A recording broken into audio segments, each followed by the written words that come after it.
Czasem przychodzi taki moment, że mamy dość elektronicznej rozrywki. Chcemy zrobić coś innego.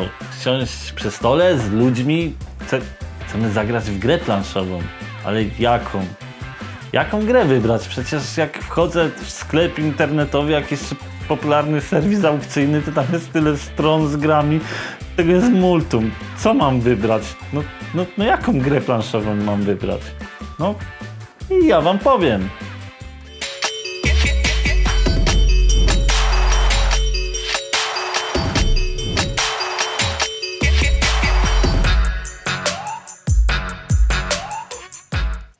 Lubicie wyścigi? Ja też. Na ogół wyścigi kojarzą nam się z samochodami, motocyklami, rowerami. No, czy tam jak ktoś biegać lubi, to też. Ale tutaj mamy wyścig po złoto. Wyścig do legendarnego miasta El Dorado. W tej grze poczujecie magię przygody. A dlaczego?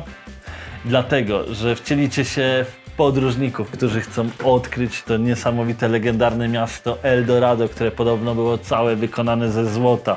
W jaki sposób to robimy? Bardzo prosto. Rozkładamy sobie planszę reprezentującą dżunglę, okoliczne wioski. Za każdym razem jest inna, dzięki temu gra szybko wam się nie znudzi. A w tej dżungli co będziemy robić? No, podróżować naszymi odkrywcami. Mamy drewniane figurki, które będziemy przesuwać od startu po samą metę do tego legendarnego, mitycznego El Dorado. Wszystko będziemy robili za pomocą kart, czyli budowania talii. To bardzo ciekawa mechanika, w której powiększamy cały czas naszą talię i dzięki temu mamy nowe ruchy. I tak oto dążymy coraz dalej w głąb dżungli, aż osiągniemy cel. To jest naprawdę bardzo wciągająca, dobrze wykonana, ładna, kolorowa gra, która na pewno was wciągnie. Chyba jeszcze nie miałem okazji zagrać ze sobą, której się nie podobała. Tutaj poczujecie zew przygody. Naprawdę.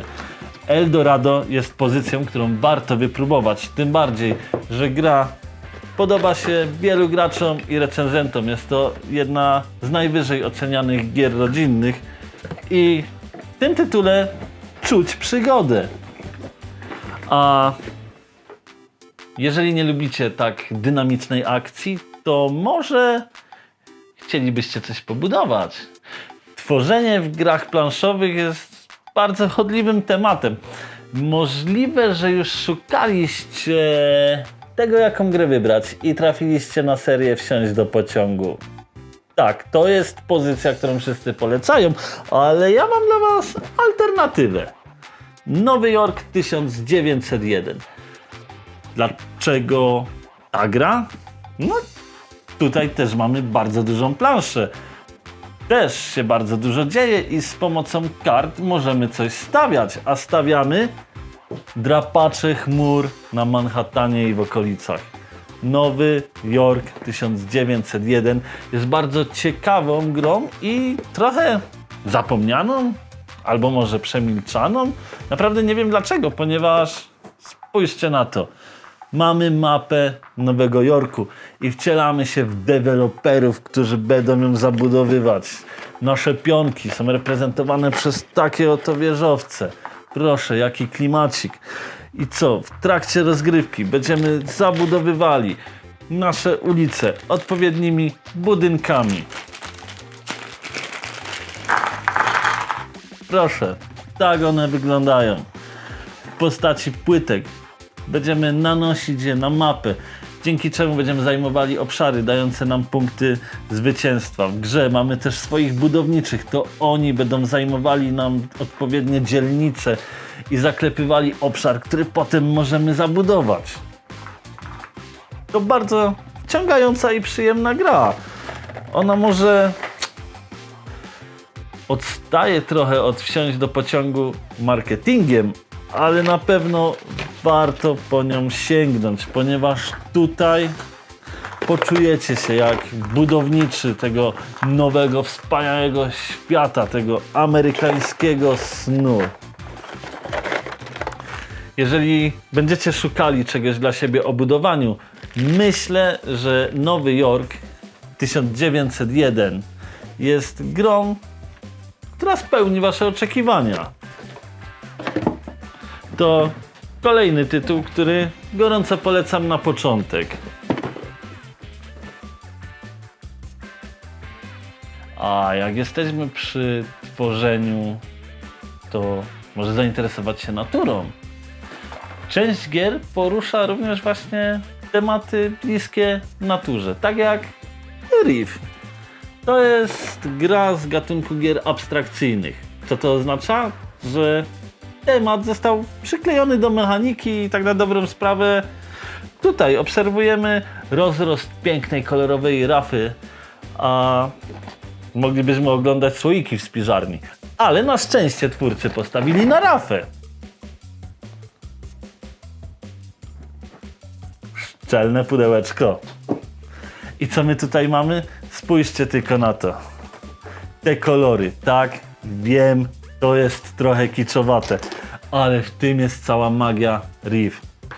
Będziemy zabudowywali naszą rafę koralową takimi plastikowymi elementami. One naprawdę cieszą oko.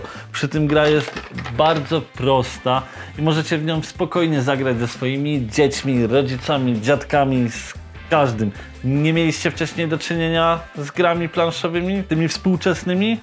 Reef jest pozycją, która powinna was zainteresować i naprawdę wciągnąć, tym bardziej, że zasady są niezwykle proste.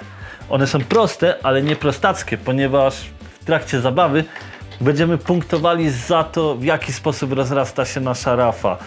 I wierzcie mi, w pewnym momencie przychodzi tu tyle główkowania, da się z tej gry wycisnąć tak dużo, że nie zawiedziecie się. Reef. Kolejna pozycja, którą warto mieć. Wiele osób poleca takie tytuły jak Azul, cała seria Azul czy Sagrada. To są również gry abstrakcyjne i właśnie z nimi konkuruje Reef. Według mnie ta pozycja będzie najciekawsza jako wasza pierwsza gra. No a lubicie płytki? Kafelki? Wykładać sobie coś? Nie wiem. Układaliście kiedyś puzzle? Jeżeli tak, to powinno was zainteresować gra Kakao. Nie będziecie tutaj układać obrazu z płytek, ale będziecie wykładać płytki. A z tych płytek będziecie tworzyć dżunglę. A po co ta dżungla? Ponieważ w tej dżungli są plantacje kakao. No ale po co nam to kakao? No będziecie zbierać nasiona, owoce, kakao po to, żeby je sprzedać. A jak je sprzedacie, to zarobicie. A jeżeli zarobicie najwięcej, no to wtedy wygracie. Prawda, że proste? Spójrzcie na to. Mamy planszetki naszych wiosek, z kafelek. Będziecie budowali sobie całą dżunglę. A to, co tutaj cieszy, to kakao. Piękne, brązowe złoto dżungli. Wierzcie mi, ale to jest radość uzbierać te nasionka, a potem wymienić je na złotą, żywą gotóweczkę. Ta gra pozwala naprawdę pomyśleć, a przy tym również posiada bardzo proste zasady. Często jest porównywana do troszkę zmodyfikowanego Carcassonne, o którym możliwe, że już słyszeliście, szukając gier planszowych. Moim zdaniem temat zbierania kakao i handlowania jest trochę ciekawszy od budowania średniowiecznych zamków. No ale kto co lubi. Tak czy siak, kakao bardzo polecam. Często sobie przy nim siadamy, szczególnie jeżeli jest zima, a pod ręką mamy kubeczek gorącego kakao albo gorącej czekolady. Tak czy inaczej wchodzi bezbłędnie.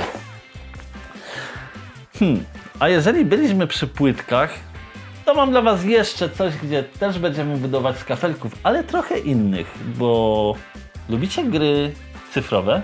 Jeżeli tak, to na pewno słyszeliście o Tetris. No w sumie kto nie słyszał o Tetris, przecież to jest jeden z fundamentów gamingu. To wszyscy w to grali, nawet jak w gry nie grają. No to pomyślcie sobie, że niektórzy twórcy planszówek pomyśleli, że fajnie by było przenieść zasady Tetris na stół. No może tak niedokładnie, bardziej chodzi o same płytki i budowanie z tych płytek. Kojarzycie te wszystkie opadające klocki w różnych kształtach. Pojawiła się cała masa gier, która właśnie wykorzystuje ten pomysł składania ze sobą takich kosteczek. I co z tych kosteczek robimy? No w przypadku Parku Niedźwiedzi robimy tytułowy Park Niedźwiedzi, czyli takie zoo, gdzie mamy same misie. I co? Będziemy mogli sobie wykładać przed sobą tego typu płyteczki. Takie, kojarzycie te kształty? Na pewno kojarzycie. Jeżeli graliście w Tetris, no to wszystko już wiecie. Te kafelki układamy sobie w swoich prywatnych parkach, które nam się będą rozrastały. Zasady naprawdę prościutkie. Wytłumaczę wam je teraz. Bierzecie kafelek, wykładacie na swoją planszetkę i zabieracie sobie płytki za symbole, które zakryliście. Proszę bardzo, umiecie grać w Park Niedźwiedzi. Banalne? Tak, banalne. To czy jest przy tym zabawa? Oj, wierzcie mi, jest przy tym masa zabawy. Park Niedźwiedzi, jak wpadł do naszej kolekcji, to wszyscy zwariowali. Ogrywaliśmy go codziennie. Przez pierwszy miesiąc to ta gra po prostu była zajeżdżana do tego stopnia, że nawet wędrowała na pożyczki do różnych innych domów. Park Niedźwiedzi. Lubiliście Tetris? Polubicie tą grę. No to mamy wyścig na planszy. Mamy obserwację rafy koralowej rosnącej gdzieś na dnie oceanu. Budowaliśmy Nowy Jork. Uprawialiśmy kakao i handlowaliśmy nim po świecie. Aż w końcu zbudowaliśmy Park Niedźwiedzi z płytek. A jakbym chciał zagrać w coś małego, wrzucić do plecaka, zabrać i odpalić grę dosłownie wszędzie, no to mam dla was jeszcze jedną propozycję. Taki bonusik na koniec, którym jest Kolejowy Szlak. To jest gra z gatunku Roll and Write, czyli jak sama nazwa mówi, rzucamy i piszemy. A dokładniej rzucamy kośćmi, a następnie na planszetkach wyrysowywujemy to, co nam wypadło na tych kościach. Brzmi prosto, nie? I wierzcie mi, takie jest. Urokiem takich gier jest to, że możemy je zabrać ze sobą dosłownie wszędzie. Możemy je nawet wypakować z pudełka, które w tym wypadku, jak widzicie, jest malutkie i ma taki magnesik, no po prostu czad. Do tego stopnia czad, że i ja i moja szwagierka prawie potargaliśmy pudełko, próbując je wycisnąć. No ale to taki szczegół. Tak czy siak gadżecik cieszy. No i co? Mamy wspomnianą planszetkę. Mamy pisaki. I mamy kości, którymi rzucamy. Rzucam. Biorę długopisik. Rysuję wyniki z wszystkich kości i proszę, już prawie umiecie grać w Kolejowy Szlak. Proste, nie? Ponownie proste, a ponownie wciągające, zajmujące i dające dużo frajdy. Do tego stopnia, że moja żona tak pokochała tą grę, a byłem przekonany, że nie będzie się jej podobała, ponieważ raz jest tu trochę strategii, dwa trzeba rysować, a trzy trzeba mieć przed oczami co gdzie narysować. A i tak ją wciągło, że mnie męczy praktycznie codziennie. Sam już nie wiem, czy wszystkie pisaki jeszcze działają. No i Kolejowy Szlak ma w sobie w sumie 3 gry, można by powiedzieć, bo to, co tu widzicie, to jest wydanie podstawowe, w które spokojnie możecie grać, ale mamy tu jeszcze 4 dodatkowe kości, które są 2 różnymi dodatkami. Masa zabawy. Znajdziecie w sklepach jeszcze inne kolory tej gry. Każda z nich zawiera inne dodatki. A wszystkie możecie ze sobą łączyć. I co więcej, to jest na 6 osób. Jak kupicie w innym kolorze, możecie grać już w 12. Małe, proste, imprezowe, fajne. Naprawdę polecam. No to co? Tak wygląda 6 gier, które polecam wam na początek. To są tytuły, które dobrze ograłem, które dobrze znam i wiem, że się podobają współgraczom. Podobają się osobom, które nie grały w nic wcześniej. Tymi tytułami zaraziłem do gier planszowych kilka osób i myślę, że spodobają się wam, i spodobają się osobom, z którymi zagracie. Muszę jednak podkreślić, że to są naprawdę proste gry. Jeżeli szukacie bardzo dużego wyzwania, bardzo dużego główkowania, no to tutaj możecie szybko się znudzić, ale z drugiej strony każda z tych gier pozwoli wam poznać jakąś ciekawą mechanikę. Od nich możecie zacząć, a zaraz po nich sięgnąć po trochę cięższe tytuły. I tak iść w górę.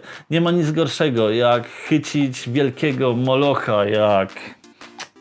Nie wiem, czy zobaczycie, pewnie nie, ale miałem przyjemność zagrać w taki tytuł jak Pret-a-Porter. Moimi wrażeniami się jeszcze podzielę, ale o panie, 3,5 godziny grania z instrukcją w ręce i na początek nie sięgajcie po pudła, które wam zajmą pół stołu. To się nie opłaca. A jak wybrać gry? Każda z nich powinna wam się spodobać. Wy po prostu wybierzcie temat, który wam się podoba. Lubicie ocean? Zagrajcie w Reef. Lubicie zwierzaki? Park Niedźwiedzi. Chcielibyście coś zbudować? Sięgnijcie po Nowy Jork. Tyle. Gry planszowe oferują masę tematów. Wybierzcie po prostu taki, który lubicie. Tyle dziś ode mnie. Dzięki wielkie, że oglądaliście. Grajcie w gry i do zobaczenia.